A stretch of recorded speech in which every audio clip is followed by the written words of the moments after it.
না, মুখ্যমন্ত্রী ধর্ষণের মামলা তার বিরুদ্ধে দেওয়া হয়েছে, তো আপনারা কি খুশি এবারে?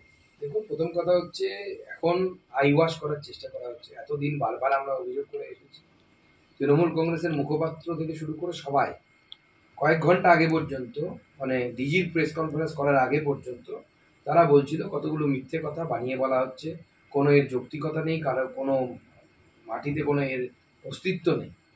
এখন আবার তাকেই গণধর্ষণে যারা এই কথা বলছিল যে শিবু হাজরা কিছু করেনি, এরা কিছু করেনি, তাদেরকে আবার গণধর্ষণের মামলাতেই গ্রেপ্তার করা হয়েছে। অর্থাৎ বোঝাই যাচ্ছে এটা হচ্ছে মেকআপ করার চেষ্টা করা, ম্যানেজমেন্ট করার চেষ্টা হচ্ছে। মানুষের যে ক্ষোভ এবং বিরোধী দল হিসেবে বিজেপি যেভাবে আন্দোলন করেছে তাকে ম্যানেজ করার জন্য এখন এইসব চেষ্টা করা হচ্ছে। ফেস রক্ষা, ফেস সেভিং মেজার্স বলতে পারি।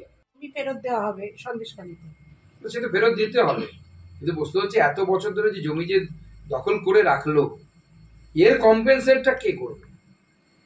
এত বছর যে জমিগুলোতে ধান চাষের পরিবর্তে মাছের ভেরি হলো এবং সেই মাছের ভেরি থেকে পয়সা কামালো শিবু হাজরা, শেখ শাহজাহানরা। আর সব থেকে বড় কথা, শিবু হাজরা গ্রেপ্তার হচ্ছে, উত্তম সর্দার গ্রেপ্তার হচ্ছে, শেখ শাহজাহান গ্রেপ্তার হচ্ছে না কেন? মহিলাদের ম্যাক্সিমাম অভিযোগ তো শেখ শাহজাহানের বিরুদ্ধে ছিল। আজকে আপনাদের এখানে জাতীয় সম্মেলন চলছে, সেখানে যে রাজনৈতিক প্রস্তাবনা, সেখানে সন্দেশখালীর প্রসঙ্গ উত্থাপন করা হয়েছে। অত্যন্ত লজ্জাজনক বলা হয়েছে এই সন্দেশখালীর ঘটনাকে।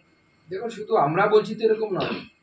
আজকে মায়াবতীজি, যিনি অন্যতম বিরোধী নেত্রী ভারতবর্ষে, তার সমাজবাদী বহুজন সমাজ পার্টির নেত্রী, তিনি পর্যন্ত সোশ্যাল মিডিয়ায় লিখতে বাধ্য হয়েছেন যে এই ধরনের ঘটনা অত্যন্ত লজ্জাজনক।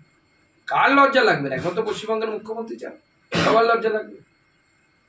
নির্লজ্জ বেহায়া দোকান কাটা যারা, তাদের লজ্জা লাগবে না? আপনারা জানেন যে আমাদের রাষ্ট্রীয় অধিবেশন হচ্ছে, সেই রাষ্ট্রীয় অধিবেশন 3 দিন ধরে, 16, 17, 18। তো আমি আজকে সেই উদ্দেশ্যে যাচ্ছি, কমসে কম একদিন, শেষ দিন, যেন রাষ্ট্রীয় অধিবেশনে আমি অংশগ্রহণ করতে পারি। কারণ রাষ্ট্রীয় অধিবেশন আমাদের একটা বিরাট বড় ইভেন্ট।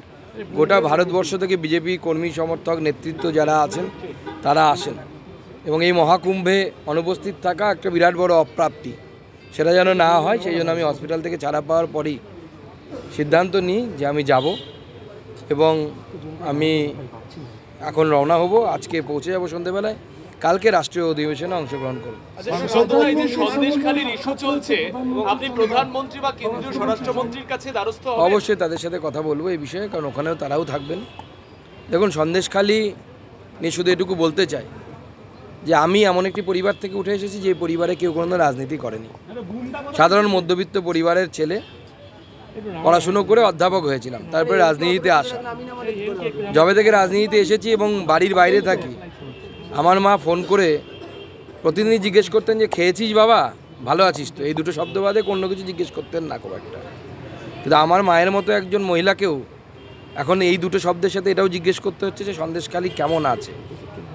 আজকে গোটা রাজ্য জুড়ে যেভাবে মহিলাদের উপর অত্যাচার, এবং শুধু এই শারীরিক নিগ্রহ ছেড়ে দিন, যে প্রত্যেকটা তৃণমূল কংগ্রেসের মিছিলে আপনি যদি আশাকর্মী হন আপনাকে যেতে হবে, আপনি অঙ্গনারী কর্মী হলে আপনাকে যেতে হবে ম্যান্ডেটরি, নচেত আপনার চাকরি থাকবে না।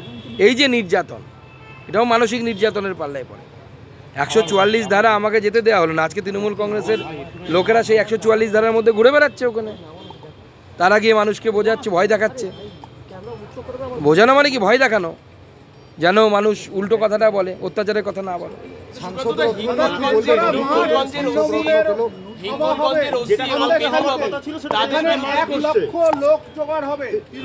কালকে হওয়ার কথা ছিল, সেটা 3রা মার্চ বিশাল সভা সন্দেশখালীতে, শাসক দল যাচ্ছে 3রা মার্চ। তো ভয় দেখানোর জন্য যাচ্ছে আর কি। যে মহিলারা মুখ খুলেছে তারা যেন মুখ না খুলতে পারে, সেই জন্য ভয় দেখানোর জন্য যাচ্ছে। মোদ্দা কথা হচ্ছে, শুধু মহিলাদের উপর অত্যাচার হয়েছে তা তো না। আপনারা ক্যামেরা নিয়ে যান না, একরের পর একর জমি দেখুন ভেরি হয়ে গেছে। জমি তো আদিবাসীদের, কাগজ তো তাই বলছে। তাহলে সেই আদিবাসীরা ভাঙা বাড়িতে থাকে কেন? আমরা চাই প্রত্যেক আদিবাসীর বাড়ি যেন, ওই জমি যেন ফেরত পায় তারা। সেই ভেরি ওখান থেকে উচ্ছেদ হোক। শেখ শাহজাহান, শিবু হাজরা কার ভেরি আমরা জানি না, যাদের জমির মালিক, জমির মালিকানা তাদের হাতে ফিরে যাক। কমিশনের কাছে একটা বিস্ফোরক অভিযোগ এসেছে সুকান্তদা। হিঙ্গলগঞ্জ থানার বড়বাবু এবং মেজবাবু তারা গিয়ে থ্রেট করছেন নির্যাতিতাদের এবং তাদের ছেলেকে ছুঁড়ে ফেলে দেওয়া হয়েছে। বিরাট অভিযোগ। শিশু অধিকার কমিশন আজকে ঘটনাস্থলে গিয়ে এই শিউরে ওঠা অভিযোগ সামনে সে অ্যারেস্ট করা উচিত। এই আইসি বা ওসি যে আছে আমি জানি না, সে বড়বাবু মেজবাবু first officer second officer, arrest করা উচিত এদেরকে। তো গর্হিত অপরাধ তো। শিশুদের উপর অত্যাচারের কোনো অভিযোগ পাওয়া যায়নি, এটা দাবি করা হচ্ছে। কে? শিশুদের রাজ্য শিশু কমিশন তারা দাবি করছে, তারা দাবি শিশুদের উপর কোনো অভিযোগ হয়নি। ও তো রাজ্য শিশু কমিশন না, তো রাজ্য পিসি কমিশন। পিসি যা বলে দেবে তার বাইরে কিছু বলতেই পারবে না, দমই নেই ওদের। এসি ঘরে থাকে, কোথাও ঘুরতে দেখেন? যখন সেন্ট্রাল NHRC আসে, সেন্ট্রাল চাইল্ড রাইটস কমিশন আসে NCB, তখন তাদের সাথে যায়। বালুকে সরানো হলো কালকে 3.5 মাস ওদের কিছু হবে না। চলো।